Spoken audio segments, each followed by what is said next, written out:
राधे राधे। जय श्री कृष्णा।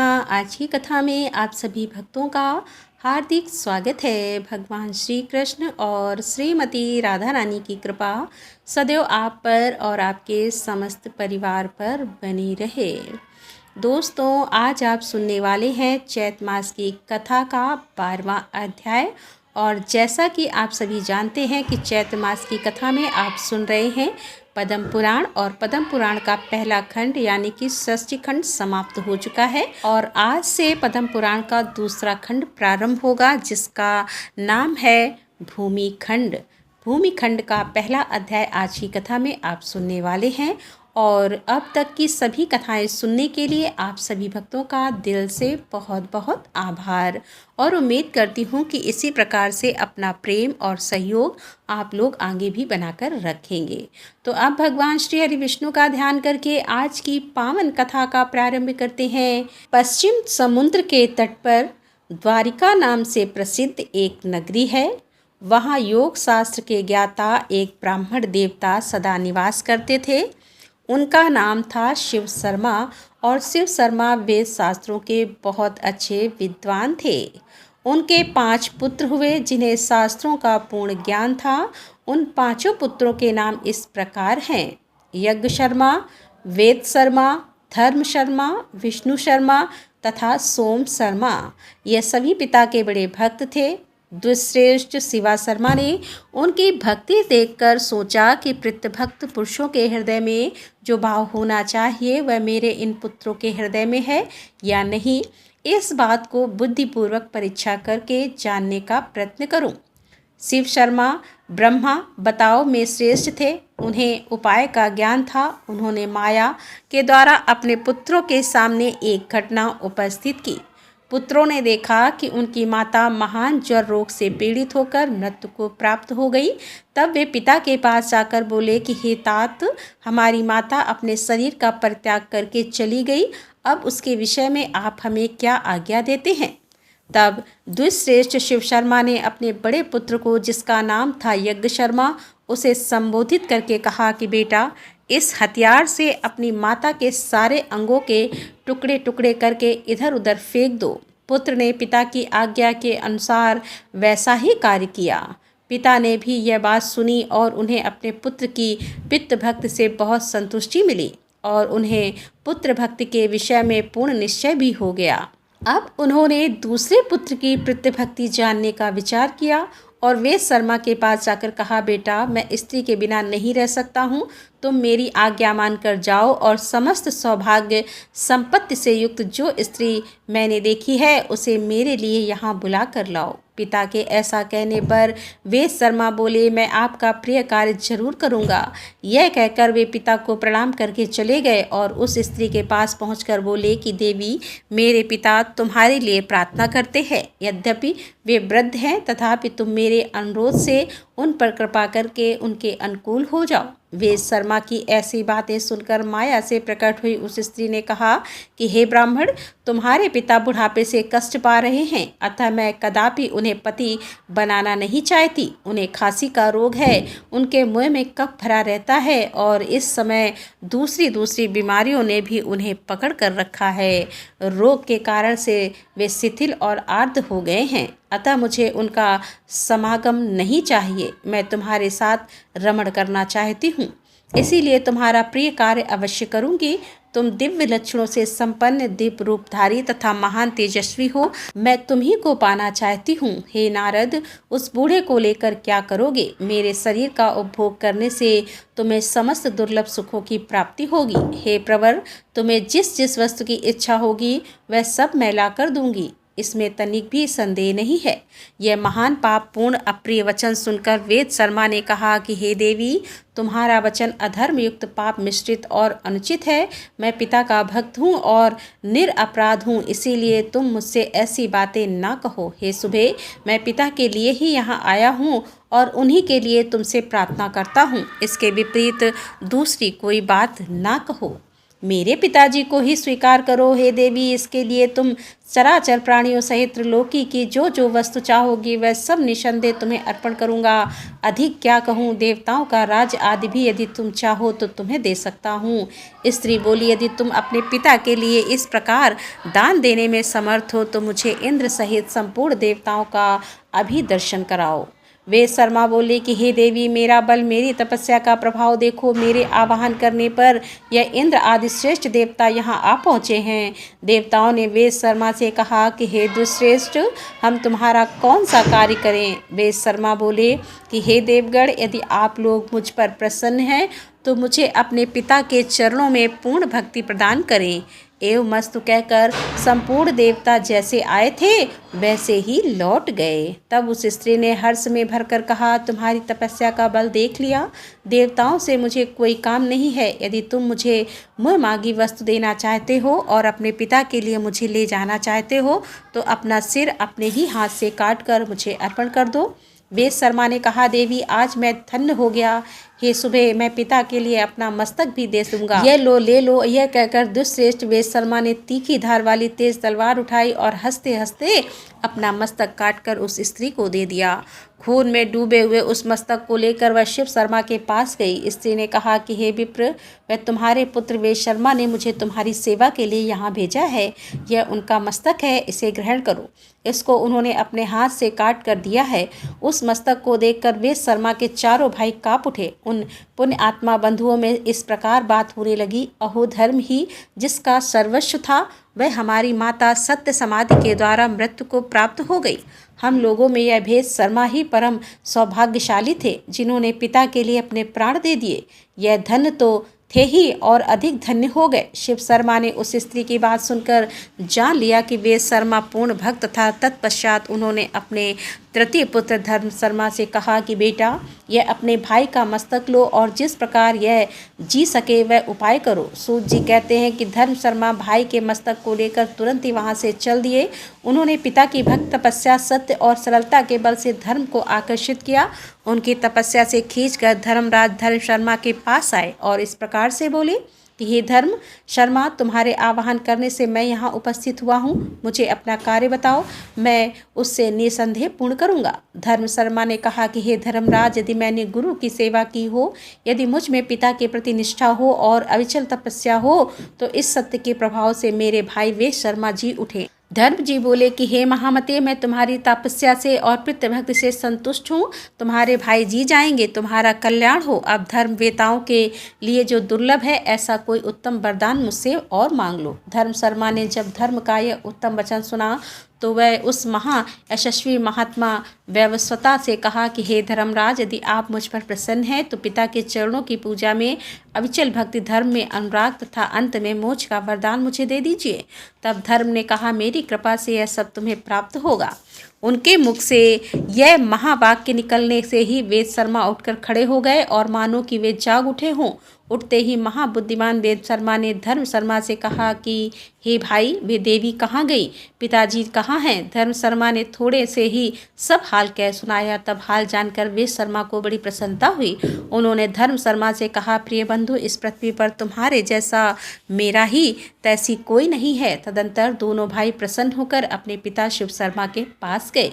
उस समय धर्म शर्मा ने तेजस्वी पिता से कहा कि हे महाभाग्य, शर्मा को मस्तक और जीवन के साथ यहाँ ला दिया है, आप इन्हें स्वीकार कीजिए। तदंतर शिव शर्मा ने विनीत भाव से सामने खड़े चौथे पुत्र महामती विष्णु शर्मा से कहा कि बेटा, मेरा कहना करो, आज ही इंद्रलोक को जाओ और वहाँ से अमृत लेकर आओ। मैं अपनी इस प्रीतमा के साथ इस समय अमृत पीना चाहता हूँ, क्योंकि अमृत सब रोगों को दूर करने वाला है। महात्मा पिता का यह वचन सुनकर विष्णु शर्मा ने उनसे कहा, पिताजी, मैं आपके कथन अनुसार सब कार्य करूँगा। यह कहकर परम बुद्धिमान धर्मात्मा विष्णु शर्मा ने पिता को प्रणाम किया और उनकी प्रदक्षिणा करके अपने महान बल, तपस्या तथा नियम के प्रभाव से आकाश मार्ग द्वारा इंद्रलोक की यात्रा प्रारंभ की। अंतरिक्ष मार्ग से जब वे आकाश के भीतर घुसे तब देवराज इंद्र ने उन्हें देखा और उनका उद्देश्य जानकर उसमें विघ्न डालना आरंभ किया। उन्होंने मेनका से कहा, सुंदरी, मेरी आज्ञा से शीघ्रतापूर्वक जाओ और विप्र विष्णु शर्मा के कार्य में बाधा डालो। देवराज की आज्ञा पाकर मेनका बड़ी उतावली के साथ चली। उसका सुंदर रूप था और वह सब प्रकार के आभूषणों से विभूषित थी। नंदनवन के भीतर पहुंचकर वह झूले में जा बैठी और मधुर स्वर से गीत गाने लगी। उसका संगीत वीणा के स्वर के समान था। विष्णु शर्मा ने उसे देखा और उसके मनोभाव को समझ लिया। उन्होंने सोचा कि यह एक बहुत बड़े विघ्न के रूप में उपस्थित हुई है। इंद्र ने इसे भेजा है, यह मेरी भलाई नहीं कर सकती। यह विचार कर वे शीघ्रतापूर्वक आगे बढ़ गए। मेनका ने उन्हें जाते देखा और पूछा, हे महामते, कहाँ जाओगे? विष्णु शर्मा बोले, मैं पिता के कार्य से इंद्रलोक में जाऊंगा और वहां पहुंचने के लिए मुझे बड़ी जल्दी है। तब मेनका ने कहा कि विप्र, मैं कामदेव के वार से घायल होकर इस समय तुम्हारी शरण में आई हूँ। यदि धर्म का पालन करना चाहते हो तो मेरी रक्षा करो। विष्णु शर्मा बोले कि हे सुमुखी, मुझे देवराज का सारा चरित्र मालूम है। तुम्हारे मन में क्या है यह भी मुझसे छुपा नहीं है। तुम्हारे तेज और रूप से विश्वामित्र आदि दूसरे लोग ही मोहित होते हैं। मैं शिव शर्मा का पुत्र हूँ, मुझ पर तुम्हारा जादू नहीं चल सकता।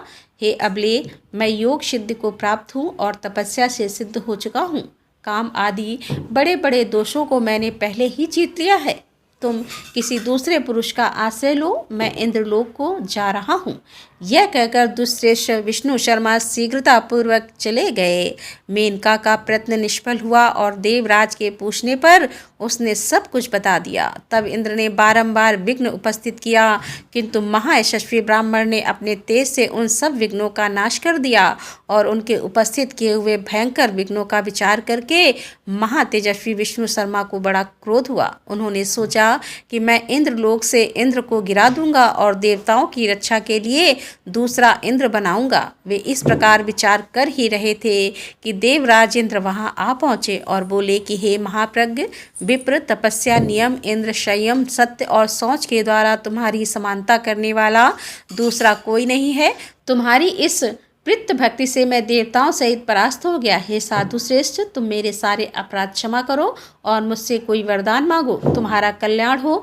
तुम्हारे मांगने पर मैं दुर्लभ से दुर्लभ वर भी दे दूंगा। यह सुनकर विष्णु शर्मा ने देवराज से कहा, आपको महात्मा ब्राह्मणों के तेज का विनाश करने की कभी चेष्टा नहीं करनी चाहिए, क्योंकि यदि श्रेष्ठ ब्राह्मण क्रोध में भर जाए तो समस्त पुत्र पौत्रों के साथ अपराधी व्यक्ति का संहार कर सकते हैं। इसमें तनिक भी संदेह नहीं है। यदि आप इस समय यहाँ ना आए होते तो मैं अपनी तपस्या के प्रभाव से आपके इस उत्तम राज्य को छीनकर किसी दूसरे को दे डालने का विचार कर चुका था। मेरी आंखें क्रोध से लाल हो रही थी, किंतु आपके आने से मेरा भाव बदल गया। हे देवेंद्र, आप आकर मुझे वरदान देना चाहते हैं तो मुझे अमृत दीजिए और साथ ही पिता के चरणों में अविचल भक्ति प्रदान कीजिए। इस प्रकार बातचीत होने पर इंद्र ने प्रसन्न चित्त से ब्राह्मण को अमृत से भरा हुआ घड़ा ला कर दिया और वरदान देते हुए कहा कि हे विप्र, अपने पिता के प्रति तुम्हारे हृदय में सदा अविचल भक्ति बनी रहेगी। यूं कहकर इंद्र ने ब्राह्मण को विदा किया। तदनुसार विष्णु शर्मा अपने पिता के पास जाकर बोले कि हे तात, मैं इंद्र के यहाँ से अमृत लेकर आया हूँ। इसका सेवन करके आप सदा के लिए निरोग हो जाइए। शिव शर्मा पुत्र की यह बात सुनकर बहुत संतुष्ट हुए और सब पुत्रों को बुलाकर कहने लगे कि तुम सब लोग प्रीत भक्ति से युक्त और मेरी आज्ञा के पालक हो, अतः प्रसन्नता पूर्वक मुझसे कोई वरदान मांगो। इस भूतल पर जो दुर्लभ वस्तु भी होगी वह भी तुम्हें मिल जाएगी। तब पिता की यह बात सुनकर वे सभी पुत्र एक दूसरे की ओर देखते हुए उनसे बोले कि हे पिताजी, आपकी कृपा से हमारी माता जो यमलोक को चली गई हैं जी जाएं। शिव शर्मा ने कहा कि हे पुत्रों, तुम्हारी मरी हुई पुत्र वत्सला माता अभी जीवित होकर हर्ष में भरी हुई यहाँ आएगी, इसमें तनिक भी संदेह नहीं है। ऋषि शिव शर्मा के मुख से यह शुभ वाक्य निकलते ही उन पुत्रों की माता हर्ष से भरी हुई वहां आ पहुंची और बोली, मेरे सौभाग्यशाली पुत्रों, इसीलिए संसार में पुण्य आत्मा स्त्री पुण्य साधु पुत्र की इच्छा करती है, जिसका कुल के अनुरूप आचरण हो, जो अपने कुल का आधार तथा माता पिता को उतारने वाला हो। ऐसे उत्तम पुत्र को कोई भी स्त्री पुण्य के बिना कैसे पा सकती है। ना जाने कैसे कैसे पुण्य किए थे, जिनके फलस्वरूप यह धर्म प्राण, धर्मात्मा, धर्मवत्सल तथा अत्यंत पुण्यभागी महात्मा मुझे पति के रूप में प्राप्त हुए। मेरे सभी पुत्र प्रीतभक्त हैं, इससे बढ़कर प्रसन्नता की बात और क्या होगी। अहो, संसार में पुण्य के ही बल से पुत्र की प्राप्ति होती है। मुझे 5 पुत्र प्राप्त हुए हैं, जिनका हृदय विशाल है तथा जिनमें एक से बढ़कर एक हैं। सभी पुत्र यज्ञ करने वाले पुण्य आत्मा, तपस्वी, तेजस्वी और पराक्रमी हैं। इस प्रकार माता के कहने पर पुत्रों को बड़ा हर्ष हुआ। वे अपनी माता को प्रणाम करके बोले कि माँ, अच्छे माता पिता की प्राप्ति बड़े पुण्य से होती है। तुम सदा पुण्य कर्म करती रहती हो। हमारे बड़े भाग्य थे जो तुम हमें माता के रूप में प्राप्त हुई हो, जिनके गर्भ में आकर हम लोग उत्तम पुण्य से वृद्धि को प्राप्त हुए हैं। हमारी यही अभिलाषा है कि प्रत्येक जन्म में तुम ही हमारी माता और यही हमारे पिता हों। पिता बोले कि हे पुत्रों, तुम लोग मुझसे कोई परम उत्तम और पुण्यदाय वरदान मांगो। मेरे संतुष्ट होने पर तुम लोग अच्छे लोगों का उपभोग कर सकते हो। पुत्रों ने कहा कि पिताजी, यदि आप हम पर प्रसन्न हैं और वर देना चाहते हैं तो हमें भगवान श्री विष्णु के गोलोक धाम में भेज दीजिए, जहाँ किसी प्रकार की चिंता और व्याधि नहीं पटकने पाती। पिता बोले, पुत्रों, तुम लोग सर्वदा निष्पाप हो, इसीलिए मेरे प्रसाद, तपस्या और इस प्रीत भक्ति के बल से वैष्णव धाम को जाओ। महर्षि शिव शर्मा के यह उत्तम वचन कहते ही भगवान श्री विष्णु अपने हाथों में शंख, चक्र, गदा और पद्म धारण किए हुए गरुड़ पर सवार होकर वहां आ पहुँचे और पुत्रों सहित शिव शर्मा से बारंबार कहने लगे कि हे विप्र, पुत्र सहित तुमने भक्ति के बल से मुझे अपने वश में कर लिया है। अतः इन पुण्यात्मा पुत्रों तथा अपने पति के साथ रहने की इच्छा वाली इस पुण्यमय पत्नी को साथ लेकर तुम मेरे परम धाम को चलो। शिव शर्मा ने कहा कि भगवान, यह मेरे चारों ही पुत्र इस समय परम उत्तम वैष्णव धाम में चले।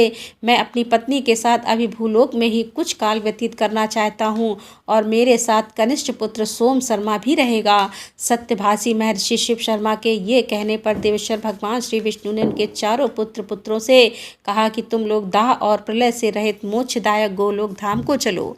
भगवान के इतना कहते ही उन चारों सत्य तेजस्वी ब्राह्मण का तत्काल ही विष्णु के समान स्वरूप हो गया। उनके शरीर का श्याम वर्ण इंद्रनील मणि के समान शोभा पाने लगा।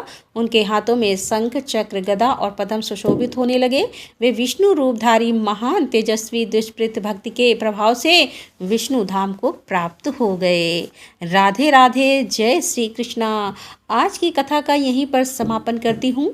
उम्मीद करती हूँ कि आज की कथा आपको ज़रूर पसंद आई होगी। तो अगर कथा पसंद आई हो तो वीडियो को लाइक ज़रूर किया कीजिए, शेयर कीजिए फैमिली फ्रेंड्स के साथ और कमेंट बॉक्स में राधे राधे ज़रूर लिखिए। तो दोस्तों, मिलते हैं इसके आगे की कथा लेकर। तब तक के लिए राधे राधे, जय श्री कृष्णा, हर हर महादेव, जय भोलेनाथ की।